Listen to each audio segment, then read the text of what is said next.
Hello students. आज हम बात करते हैं स्ट्रक्चर ऑफ एटम के अपने नेक्स्ट टॉपिक क्वांटम नंबर्स की। तो क्वांटम नंबर्स की अगर बात करें to describe the size shape and orientation of electron in an atom. ये एक एटम के अंदर अगर हम इलेक्ट्रॉन की साइज शेप या ओरिएंटेशन के बारे में बताना चाहें तो हम मेनली 3 नंबर्स का यूज़ करते हैं and these numbers are known as quantum numbers, जिसके अंदर स्क्रूडिंगर के टाइम पे सिर्फ 3 थे हमारे पास, लेकिन उसकी बाद की स्टडीज़ के बाद एक और क्वांटम नंबर को वहाँ पर ऐड कर दिया गया। तो जो फर्स्ट क्वांटम नंबर हमारे पास है that is principal quantum number, जिसको हम रिप्रेजेंट करते हैं बाय स्मॉल n। सेकेंड हमारे पास है एजीम्यूथल और subsidiary quantum number that is represent by small l। Third one is magnetic quantum number that is represent as m l। While fourth one जिसको introduce किया गया that is spin quantum number represented as ms। तो सबसे पहला quantum number हमारे पास है principal quantum number. और अगर प्रिंसिपल क्वांटम नंबर की बात करें then 8 tell us about the main energy shell in which the electron is present. ठीक है, एक तो हमें वो मेन एनर्जी शेल के बारे में बताता है, साथ ही साथ it gives the average distance. ठीक है, the average distance of electron from nucleus. या ओवरऑल बात करें तो वो हमें बता रहा है साइज के बारे में। ठीक है, तो principal quantum number tells us about main energy shell और it give the average distance of electron from the nucleus, या हम ये कह सकते हैं कि वो हमें साइज के बारे में बता रहे हैं। ठीक है, या साइज ऑफ इलेक्ट्रॉन क्लाउड कह दो, या साइज ऑफ शेल की हम बात कर सकते हैं। तो अगर मेनली बात करें n वैल्यू 1, इसका मतलब हम बात करें के शेल को लेकर। If the value of n is 2 then we are talking about l shell. अगर n का वैल्यू 3 है it means we are talking about m shell. ठीक है, तो मेन एनर्जी शेल के बारे में वो हमें एक्सप्लेन करता है। नेक्स्ट क्वांटम नंबर हमारे पास है azimuthal quantum number also known as subsidiary quantum number. तो सब्सिडरी क्वांटम नंबर की बात करें then it is represented by small l and it tells us about the angular momentum of electron. ठीक है, it tells us about angular momentum of electron. या दूसरी term में हम बात करें जैसे n शेल ने हमें बताया मेन एनर्जी शेल के बारे में, जो l है it tells us about the sub shell और सब लेवल। ठीक है, तो ये मेन प्रिंसिपल शेल के अंदर कितने सब शेल प्रेजेंट है उसके बारे में हमें बताता है। और अगर हम बात करें एजीम्यूथल क्वांटम नंबर का that is represented by l, its value is given as 0 to n-1। ठीक है, जो l का वैल्यू है वो कहां से कहां तक वेरी करेगा, 0 से n-1 तक। इसका मतलब 0 को हमने इंक्लूड करना है। n यहां पर क्या है, प्रिंसिपल क्वांटम नंबर। ठीक है, या प्रिंसिपल शेल की हम बात कर सकते हैं। तो n प्रिंसिपल क्वांटम नंबर या प्रिंसिपल शेल हो गया। तो L हमें क्या बताएगा, L will tell us about the number of sub shells. ठीक है, नंबर ऑफ सब शेल और the sub level in a main shell. तो अगर यहां हम बात करें suppose the value of n is 1 then the value of L will be, अगर यहां 1 का वैल्यू हम पुट करेंगे then it is 0। If the value of n is 2 then the value of L will be 0। तो हमने कहा कि हमने इंक्लूड करना ही है क्योंकि वैल्यू कहां से कहां वेरी करता है, 0 से n-1। तो इसका मतलब हर टर्म में हम क्या करेंगे, 0 तो इंक्लूड करेंगे। तो अगर n का वैल्यू 2 है तो L का वैल्यू एक तो 0 होगा हमारे पास एंड 2 - 1 1 हो जाएगा। सेम इसी तरह हम बात करें if the value of n is 3 then the value of L will be 0 1 and 2। ठीक है, तो n-1 वो वैल्यू हमारे पास हो जाएगा। और अगर हम बात करें with respect to l, if the value of l is 0, 1, 2, 3, 4, then the designation for the subshells, ठीक है, द डेजिग्नेशन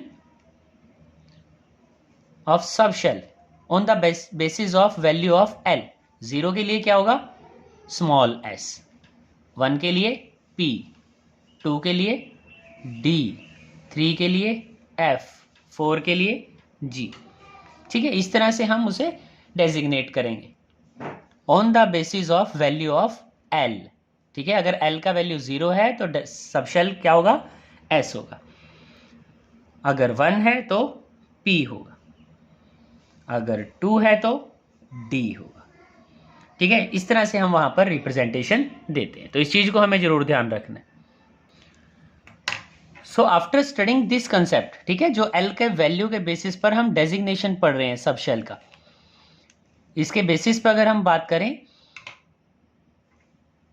तो अगर n का वैल्यू 1 है, मेन एनर्जी शेल अगर 1 है तो l का वैल्यू 0 होगा। इसका मतलब जो सबशेल है उसका रिप्रेजेंटेशन हम 1s कर सकते हैं, जहां पर 1 n को रिप्रेजेंट कर रहे हैं, मेन शेल को रिप्रेजेंट कर रहे हैं, जबकि s हमें सब शेल के बारे में बता रहा है। तो अगर n इज इक्वल टू 2 के विद रिस्पेक्ट टू l का वैल्यू 0 है तो हम यहां 2s रिप्रेजेंट करेंगे, 2p रिप्रेजेंट करेंगे, ठीक है। ये ध्यान रखना, यहां 1 जो है वो मेन एनर्जी शेल के बारे में बता रहा है, वो हमें बता रहा है कि हम किस शेल की बात कर रहे हैं। ऐसे 2 हमें बता रहा है कि हम सेकंड शेल की बात कर रहे हैं, ठीक है। और 2s या 2p क्या है, सब शेल्स के बारे में बता रहे हैं। ऐसे ही n इक्वल टू 3 के लिए विद रिस्पेक्ट टू 0 3s हो जाएगा, क्योंकि 0 के लिए हम s यूज करते हैं, 1 के लिए हम p यूज करते हैं, जबकि 2 के लिए हम d का यूज करते हैं, ठीक है। तो इस तरह से हमारी यहां पर वर्किंग हो जाएगी। साथ ही साथ हम बात कर रहे थे अपने फर्स्ट पॉइंट के अंदर that azimuthal quantum number tell us about the angular momentum, ठीक है। वो हमें क्या बताता है, एंगुलर मोमेंटम के बारे में बताता है। तो एंगुलर मोमेंटम को फाइंड आउट करने का फॉर्मूला क्या है, किस तरह से हम एंगुलर मोमेंटम को फाइंड आउट करेंगे, तो उसकी बात कर लेते हैं। सो एंगुलर मोमेंटम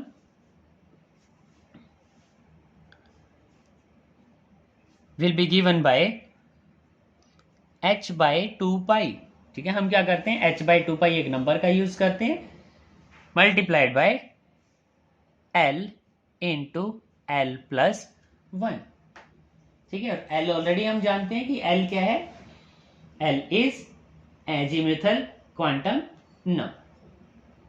तो इस तरह से हम यहां पर l का वैल्यू पुट कर देंगे। जैसे अगर एग्जांपल की हम बात करें s ऑर्बिटल के लिए, ठीक है, यहां s के लिए अगर हम बात करें, s सबशेल की अगर बात करें, तो इसके लिए l का वैल्यू क्या होगा, 0। तो यहां वैल्यू पुट करके बड़ा इजीली हम उसको फाइंड आउट कर सकते हैं, ठीक है। चलते हैं अपने नेक्स्ट क्वांटम नंबर की तरफ। नेक्स्ट वन हमारे पास है magnetic quantum number. Magnetic quantum number की बात करें तो हम उसे रिप्रेजेंट करते हैं बाय m, जबकि यहां सबस्क्रिप्ट में हमने यूज किया l का, और l रिप्रेजेंट करता है एजीमुथल क्वांटम नंबर को। तो यहां से एक चीज तो क्लियर हो जाती है कि जो मैग्नेटिक क्वांटम नंबर है that is associated with azimuthal quantum number. तो जो मैग्नेटिक क्वांटम नंबर है वो हमें डिस्क्राइब करता है behaviour of electron in magnetic field, the behaviour of electron in magnetic field. तो ये थोड़ा ध्यान से स्टडी करने वाली चीज है कि किस तरह से behaviour of electron in magnetic field की बात करें। ऑलरेडी हमने स्टडी किया है लिमिटेशन ऑफ बोहर मॉडल के अंदर जीमन इफेक्ट, जो कि मैग्नेटिक फील्ड के अंदर स्टडी करता है स्पेक्ट्रल लाइन को स्प्लिट होने को, ठीक है। जो एक स्पेक्ट्रल लाइन है वो नंबर ऑफ लाइंस के अंदर स्प्लिट हो जाती है when placed in magnetic field. तो अगर हम इलेक्ट्रॉन की बात करें, इलेक्ट्रॉन जब रिवॉल्व करता है around the nucleus, when the electron is revolving around the nucleus, तो इलेक्ट्रॉन क्या है, एक चार्ज बॉडी है, ठीक है, इलेक्ट्रिकल चार्ज बॉडी है। तो जब वो रोटेट करेगा तो हम बात करेंगे एंगुलर मोमेंटम की, और इससे पहले हम बात कर चुके हैं एजीमुथल क्वांटम नंबर की, जो कि हमें किसके बारे में बताता है, एंगुलर मोमेंटम के बारे में हमें एक्सप्लेनेशन देता है। तो यहाँ जब हम बात करते हैं मैग्नेटिक क्वांटम नंबर की, तो इसी तरह से हम बात करेंगे कि जब इलेक्ट्रॉन मूव कर रहा है, so because of its angular motion, उसके एंगुलर मोशन की वजह से अराउंड द न्यूक्लियस वो क्या करता है, एक इलेक्ट्रिक फील्ड प्रोड्यूस करता है, ठीक है, and that electric field is associated with the magnetic field, ठीक है, वो मैग्नेटिक फील्ड क्या करेगा, जनरेट करेगा, and magnetic field of the electron, वो मैग्नेटिक फील्ड जो इलेक्ट्रॉन का होगा वो किसके साथ इंटरेक्ट करेगा, with the magnetic field of the earth. तो जो भी इलेक्ट्रॉन जिस पर्टिकुलर सबशेल के अंदर प्रेजेंट है वो क्या करेगा, एक ओरिएंटेशन में अपने आप को अरेंज कर लेगा, ठीक है, और उस ओरिएंटेशन को क्या नाम दिया, ऑर्बिटल का हमने नाम दिया था, ठीक है। वो क्या करेगा, ओरिएंटेशन को एक्वायर कर लेगा, it acquire orientation of electron, ठीक है, orientation of electron in space, that is known as orbitals. तो अगर एक सिंपल सी लैंग्वेज में मैं बात करूं तो जो मैग्नेटिक क्वांटम नंबर है, it tells us about the number of orbitals in a subshell,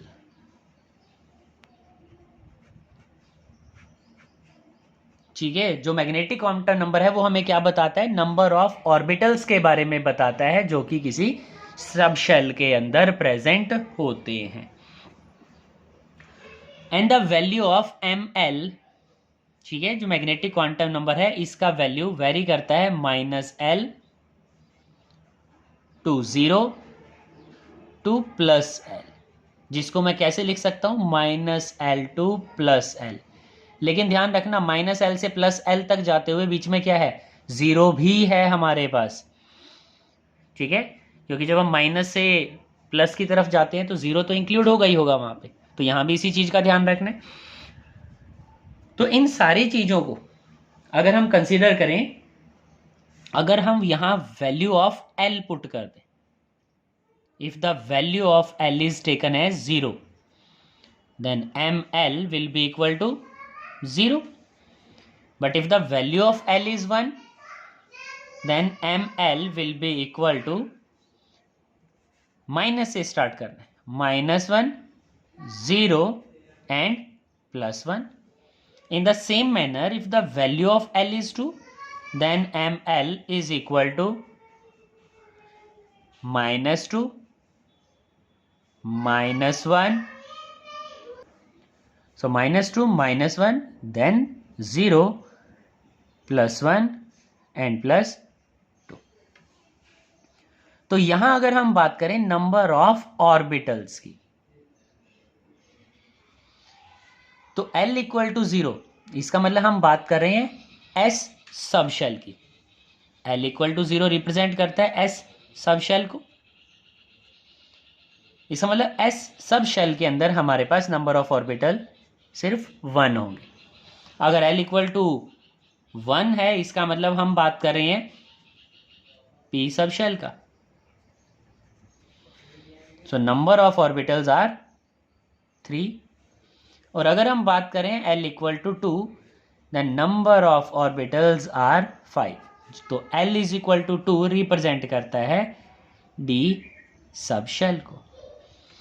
और इसी मैनर में अगर हम बात करें L equals to 3, then ml will be equal to -3 -2 -1 0 +1 +2 and +3। So total number of orbitals become 7, और ये हमें रिप्रेजेंट करता है F सब शेल को, ठीक है। तो इस कंसेप्ट के साथ नंबर ऑफ ऑर्बिटल्स बड़ा इजीली हम फाइंड आउट कर सकते हैं, और हम बता सकते हैं that maximum number of orbitals, इस चीज को बहुत अच्छी तरह से ध्यान रखना, maximum number of orbitals in a sub shell is equal to 2L + 1, ठीक है, L हमें पता ही है, azimuthal quantum number, while the maximum number of electron in a subshell is equal to 4L + 2। तो इस तरह से हम number of orbitals find out कर सकते हैं सबशेल के अंदर, number of electrons find out कर सकते हैं सबशेल के अंदर, ठीक है, लेकिन ध्यान रखना कि हमने जब डिफरेंस किया था between the orbit and the orbital, तो हमने एक चीज वहां पर स्टडी की थी, the maximum number of electron in one orbital. एक ऑर्बिटल में मैक्सिमम नंबर ऑफ इलेक्ट्रॉन जो आ सकते हैं, दीज आर 2। मतलब एक ऑर्बिटल में मैक्सिमम नंबर ऑफ इलेक्ट्रॉन्स कितने होंगे? सिर्फ 2 ही होंगे। तो अगर हम यहां बात करें एस सब शेल की, तो यहां नंबर ऑफ ऑर्बिटल 1 है, इसका मतलब maximum number of electron that can take place in S are 2। अगर बात करें पी सब शेल की, नंबर ऑफ ऑर्बिटल्स यहां 3 हैं, और हमने कहा एक ऑर्बिटल में मैक्सिमम नंबर ऑफ इलेक्ट्रॉन 2 हो सकते हैं, तो यहां नंबर ऑफ ऑर्बिटल 3 हैं। सो 3 multiply by 2, 6 electron. In case of D, the maximum number of electrons will be 10, and in F subshell, the maximum number of electron will be 14. इस चीज को लेके हमारी वर्किंग आगे चलने वाली है, तो इस चीज का बहुत अच्छी तरह से ध्यान रखना। ठीक है, चलते हैं अपने नेक्स्ट क्वांटम नंबर की तरफ।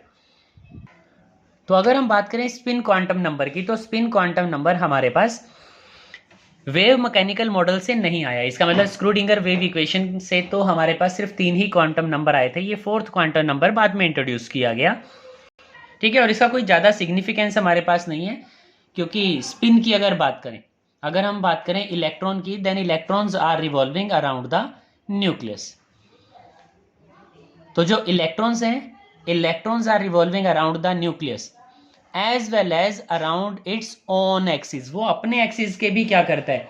अराउंड मूव करता रहता है। ठीक है, तो जो स्पिन क्वांटम नंबर है, it tells us about the spin off electron. तो इलेक्ट्रॉन जो है वो न्यूक्लियस के अराउंड हमने कहा मूव करेगा, तो 2 तरह से वो मूव कर सकता है, या तो क्लॉकवाइज मूव करेगा या फिर एंटी क्लॉकवाइज वो मूव करेगा। तो हमने ये सिर्फ रिप्रेजेंटेशन दे दिया। सपोज करो कि अगर क्लॉकवाइज है तो उसको हम रिप्रेजेंट करेंगे बाय +1/2, या अगर एंटी क्लॉकवाइज वो मूव करता है then it is represented by -1/2, क्योंकि 2 ही स्पिन पॉसिबल है हमारे पास। ठीक है, और 2 में से कोई एक ही शो करेगा इलेक्ट्रॉन, या तो क्लॉकवाइज शो करेगा, इसलिए anti clockwise, that's why it is given by 1/2। ठीक है, out of 2 only 1 is possible, तो या तो +½ तो क्लॉकवाइज के लिए हमने प्लस ले लिया, जबकि एंटी क्लॉकवाइज के लिए हमने -1/2 ले लिया। और अगर हम बात करें स्पिन क्वांटम नंबर के केस में स्पिन एंगुलर मोमेंटम की, then it will be given by again h/2 pi square root of s into s+1। और s क्या है हमारे पास? स्पिन है। ठीक है, +1/2 स्पिन हम वहां पर यूज कर रहे हैं। ठीक है, तो इस तरह से हम यहां पर अपनी वर्किंग को कर रहे हैं।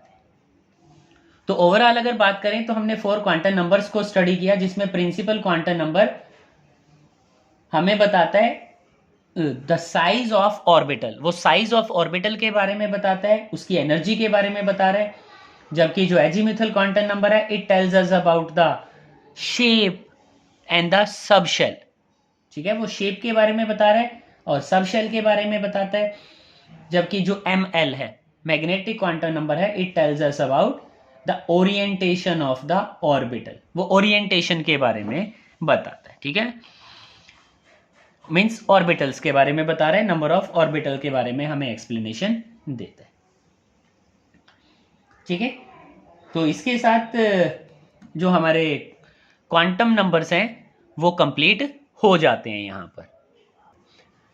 तो क्वांटम नंबर्स के बाद चलते हैं अपने नेक्स्ट टॉपिक की तरफ, and next topic is shapes of orbitals. ठीक है, कि ऑर्बिटल्स की शेप्स को हमने फाइंड आउट करना है, लेकिन shape of orbital find out करने के लिए हम कुछ टर्म्स का यूज करते हैं। And first term is radial wave function. ठीक है, रेडियल वेव फंक्शन की हम बात करते हैं। तो रेडियल वेव फंक्शन की अगर बात करें तो रेडियल वेव फंक्शंस क्या हैं? So radial wave functions are the variation of wave function psi. पढ़ा हमने वेव फंक्शन साई को as a function of distance r from the nucleus. ठीक है, और वेव फंक्शन साई की अगर बात करें तो साई डिस्क्राइब करता था इलेक्ट्रॉन की प्रॉपर्टीज को। तो हम एक ग्राफ प्लॉट करते हैं, and the graphs are between the wave function psi with respect to r। और जब हम ये ग्राफ डिफरेंट ऑर्बिटल्स के लिए देखते हैं, जैसे अभी हम ऑर्बिटल स्टडी करके आए कि 1s है, 2s ऑर्बिटल हमारे पास प्रेजेंट है, तो ये 1s ऑर्बिटल के लिए जो ग्राफ है वो कुछ इस तरह का हमारे पास आता है।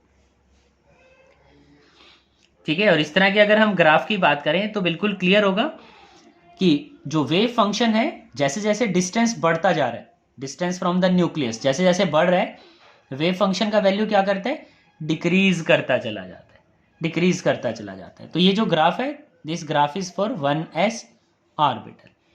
और 1s ऑर्बिटल की बात करें तो 1 रिप्रेजेंट करता है वैल्यू ऑफ n को, जबकि s रिप्रेजेंट करता है वैल्यू ऑफ l को। तो यहां n का वैल्यू 1 है और l का वैल्यू 0 हो जाता है। इसी तरह से जब हम स्टडी करते हैं 2s को, ठीक है, क्योंकि अलग अलग ग्राफ्स को स्टडी किया गया, तो 2s ऑर्बिटल के लिए जब हम ग्राफ बनाते हैं with respect to psi and with respect to r, तो ग्राफ कुछ इस तरह से, that firstly decrease become negative, क्योंकि यहां नेगेटिव हो जाएगा, देन इट इंक्रीज, उसके बाद वो क्या करता है, फिर से इंक्रीज करता है। लेकिन अगर ध्यान से हम इस पॉइंट को स्टडी करें, इस पॉइंट की बात करें, इस पॉइंट पर द वैल्यू ऑफ साई, ठीक है, जो वेव फंक्शन है वो यहां पर क्या हो गया, 0 हो गया, and this point is known as node. ठीक है, इस पॉइंट को क्या बोला गया, नोड बोला गया। दोबारा से देख लेते हैं इस ग्राफ को। हमने कहा कि जब हम रेडियल वेव फंक्शन स्टडी करते हैं, then variation of wave function psi as a function of distance r from the nucleus. तो हमने ग्राफ प्लॉट किया between the psi and the r। 1s orbital के जब ग्राफ प्लॉट करेंगे, then इस तरह का ग्राफ हमारे पास आता है। तो यहाँ साई का वैल्यू मैक्सिमम है, जबकि धीरे धीरे साई का वैल्यू क्या करे, डिक्रीज करे, कहीं 0 नहीं होता। लेकिन जब 2s ऑर्बिटल की हम बात करें, तो 2s ऑर्बिटल के केस में साई का वैल्यू मैक्सिमम, उसके बाद धीरे धीरे वो डिक्रीज करता है, and then it become negative. यहाँ 0 है, यहाँ नेगेटिव हो जाता है। तो जहां पर साई का वैल्यू 0 हो गया, that point is known as node. उस पॉइंट को हम नोड कहते हैं। तो हमारे पास एक क्वेश्चन आता है, व्हाट इज नोड? नोड होता क्या है? नोड इज दैट पॉइंट और रीजन इन स्पेस, ठीक है, the region in space where electron finding possibility becomes 0। तो यहां पर इलेक्ट्रॉन फाइंडिंग पॉसिबिलिटी क्या हो जाती है, 0 हो जाती है। ठीक है, नेगेटिव में हो गया। लेकिन अगर हम बात करें वेव फंक्शन का, ठीक है, तो वेव फंक्शन क्या करता है, साई से हम रिप्रेजेंटेशन करते हैं। लेकिन उसके बाद कुछ साइंटिस्ट हमारे पास आए, ठीक है, जैसे कि हम बात करते हैं मैक्स बॉर्न की। मैक्स बॉर्न एक जर्मन फिजिस्ट था,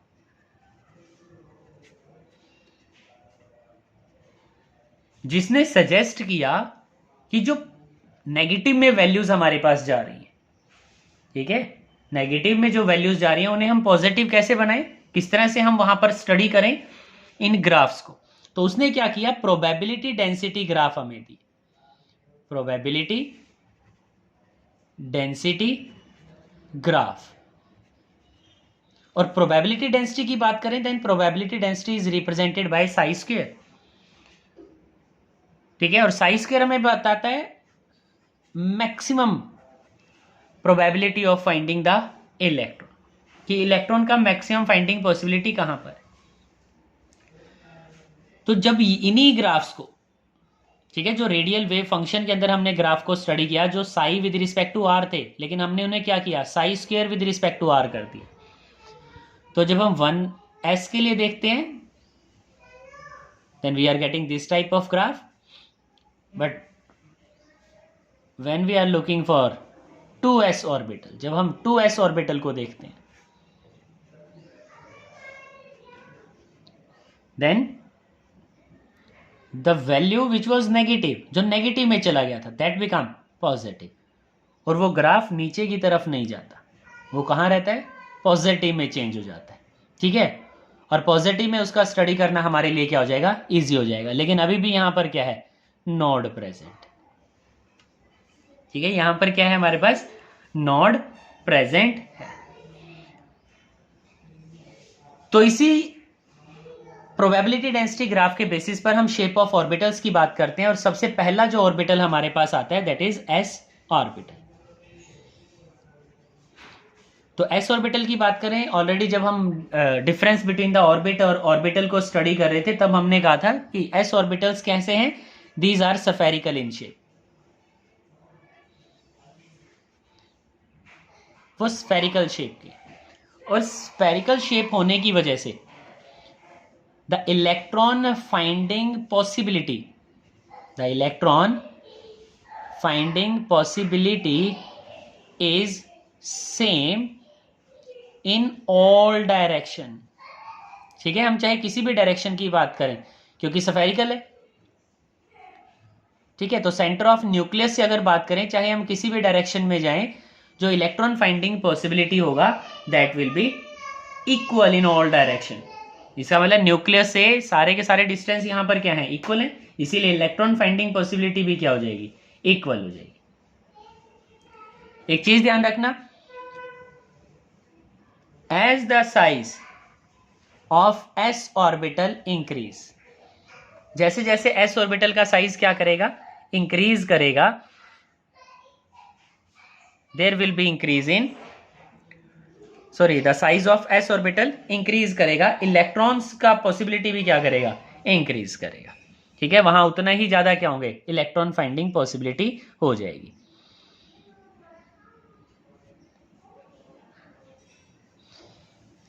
लेकिन साइज की अगर बात करें तो देखो हम बात करते हैं एस ऑर्बिटल्स की, तो जैसे 4s 3s 2s 1s ये सारे के सारे ऑर्बिटल हमारे पास है। तो 4s का जो साइज होगा that will be bigger in comparison to 3s 2s and 1s। लेकिन एक चीज और ध्यान रखना, in case of 1s zero node, कोई भी नोड वहां प्रेजेंट नहीं है। लेकिन in case of 2s there is one node, ठीक है, एक नोड हमने स्टडी किया। Same in case of 3s 2 nodes are present, in case of 4s 3 nodes are present, ठीक है। इसका मतलब n का वैल्यू अगर इस n में से हम क्या करें, 1 सब्ट्रैक्ट कर दें तो हम नोड्स यहां फाइंड आउट कर सकते हैं अगर s ऑर्बिटल की हम बात करें। लेकिन s ऑर्बिटल की अगर शेप के बारे में बात करनी है तो हमें सिर्फ इतने पॉइंट को एक्सप्लेन करना है that s orbitals are spherical in shape and electron finding possibility is equal in all the directions, ठीक है। यहां तक तो आगे अगर हम बात करें p ऑर्बिटल्स को लेके, then in p orbitals nucleus is at origin, जो न्यूक्लियस है वो ओरिजिन पर प्रेजेंट होता है। And each p orbital has 2 section which are called as lobes. तो सपोज करो कि ये हमारे पास हम कंसिडर कर लेते हैं एज y एक्सिस और ये हमारे पास हो गया x axis, this is called as origin. तो 2 सेक्शन हमने बनाने हैं जिन्हें लॉब्स बोला गया। तो 1 section is like this one and second section is this one, so these are known as lobes, ठीक है, इन्हें लॉब्स बोला गया, ठीक है, these are known as lobes. And there are 3 p orbitals, 3 p orbital हमारे पास प्रेजेंट है। अगर हम ध्यान करें मैग्नेटिक क्वांटम नंबर्स का, तो वहां हमने नंबर ऑफ ऑर्बिटल्स को फाइंड आउट किया था और हमने कहा था जो p ऑर्बिटल है वहां पर, सॉरी जो p सबशेल है वहां पर 3 ऑर्बिटल्स हमारे पास प्रेजेंट होते हैं। तो उनको हम रिप्रेजेंट करते हैं एज px। px का मीनिंग ये होगा कि वो लोब कहां ओरिएंट करेगा, अलोंग x एक्सिस। इसी तरह से एक और हमारे पास होगा that is called as py,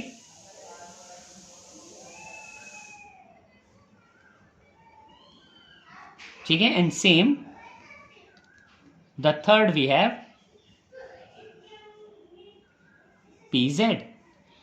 तो अब देखो यहां पर मैंने x एक्सिस इसको कंसीडर किया था इसलिए इस तरह से शेप बना दिया, इसको मैं y एक्सिस मान लेता हूं।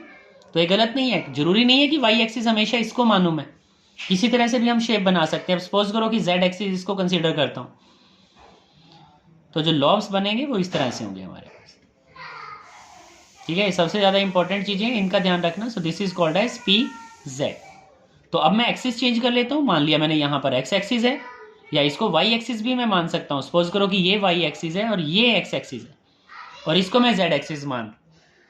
ठीक है, तो ओरिएंटेशन उसके ऊपर डिपेंड करेगी। लेकिन ध्यान रखना there are 3 p orbitals, P X, P Y, P Z. These are identical in shape, size and energy and different in orientation of the lobes. जो लॉब्स हैं उनके ओरिएंटेशन में वो क्या होंगे, डिफरेंट होंगे। इस चीज का हमें ध्यान रखना है। साथ ही साथ ओरिजिन की बात करें, यहां पर जहां पर ये दोनों लॉब्स मिलते हैं, at this point the electron finding possibility is 0। यहां पर जो इलेक्ट्रॉन फाइंडिंग पॉसिबिलिटी है वो 0 है। ठीक है, यहां पर कोई भी इलेक्ट्रॉन हमारे पास प्रेजेंट नहीं। ठीक है, तो इस चीज का हमने यहां पर ध्यान रखना है। So in the last we will talk about the shape of D orbitals. तो डी ऑर्बिटल्स की अगर बात करें तो डी के लिए एल का वैल्यू 2 था। और अगर हम बात करें number of orbitals find out करने की, जो कि हम मैग्नेटिक क्वांटम नंबर से फाइंड आउट करते हैं, we have -2, -1, 0, +1, +2। So total number of orbitals we have 5। तो जो 5 डी ऑर्बिटल्स हैं उनका shape D X Y, D Y Z, D Z X, D X square minus Y square and D Z square. All these are equal in energy but differ in orientation. ठीक है, energy same होगा लेकिन फिर से orientation अलग है। किस तरह से ओरिएंटेशन होगा, अगर हम बात करें D X Y, D Y Z, D Z X की, in these the lobes lie in between the principal axis. ठीक है, ये एक्स वाई जेड ये क्या है, प्रिंसिपल एक्सिस है। लेकिन D X Y, D Y Z, D Z axis में लॉब्स क्या करेंगे, lie in between the principal axis. जैसे ये एक्स वाई और जेड एक्सिस हमने बना दिए तो इन बिटवीन, तो इनका जो शेप है दैट इज ऑलमोस्ट सेम। ठीक है, तो D X Y, D Y Z, D Z X तीनों ही शेप में सेम है, लेकिन डिफर सिर्फ उनके एक्सिस का है। ठीक है, उस प्लेन का है जहां पर वो लॉब्स उनके लाई करते हैं। जबकि D X square minus Y square के केस में lobes lie along the X and the Y axis. ठीक है, अलोंग द एक्स एक्सिस, बिल्कुल एक्स एक्सिस और वाई एक्सिस के ऊपर उनको बनाया गया। जबकि डी जेड स्क्वायर की अगर बात करें then lobes along Z axis with a ring with high electron density in the X Y plane. ठीक है, तो ये एक्स है हमारे पास, ये वाई प्लेन हो गया हमारे पास, तो जेड स्क्वायर है तो जेड के केस में हमने बनाया। लेकिन यहां देखो ये रिंग्स बनाए गए हैं एक्स वाई प्लेन में। ठीक है, और ये रिंग क्या करते हैं, हाई इलेक्ट्रॉन डेंसिटी को रिप्रेजेंट करते हैं। ठीक है, तो इसी के साथ हमारा shape of orbitals and the quantum numbers ये टॉपिक कंप्लीट हो जाता है। Okay students, bye.